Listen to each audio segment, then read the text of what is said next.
Finally আমিও গেমের মধ্যে ঢুকলাম, 2 যা দেখলাম সেটা বলার মতো না।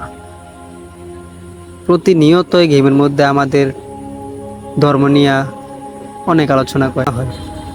যেমন এই যে দেখেন, গেছে আপডেটের মধ্যে দিয়েছিল আরবি লেখা, এবার আপডেটের পরে দিল কাবাঘর। তো আপনারাই বলেন, এটা কি মানার মতো?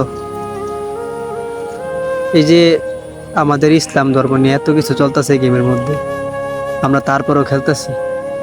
তো আমাদের লজ্জা শরম থাকা দরকার। যে গেমের মধ্যে আমাদের নবীকে নিয়ে, আমাদের ধর্ম নিয়ে এত কিছু হয়, সেই গেম আমরা খেলা বাদ দিতে পারি না। তো আজকে একটা কথাই বলবো, যতদিন পর্যন্ত আপডেটে এগুলো ঠিক না হয় ততদিন পর্যন্ত আমরা না খেলি। আমরা খেলি দেখাই মনে করেন যে এত কিছু। তো একটা জিনিস দেখবেন, 100% থেকে 99% লোকই মুসলমান। আমরা যারা গেম খেলি, তো প্রতিটা জায়গায় আমাদেরকে অপমান করা হইতেছে। আরেকবার তো দেখছেন, আরেকবারও এই আরবি লেখা দিছে।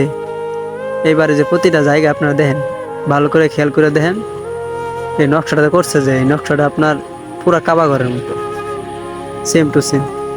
তো কি আর বলবো, আমরা তো খেলা বাদ দিতে পারি না। তারপরও চেষ্টা করব যে আপডেট হওয়ার আগ পর্যন্ত আমরা না খেলি। এই জিনিসটা দেখে অনেক খারাপ লাগলো।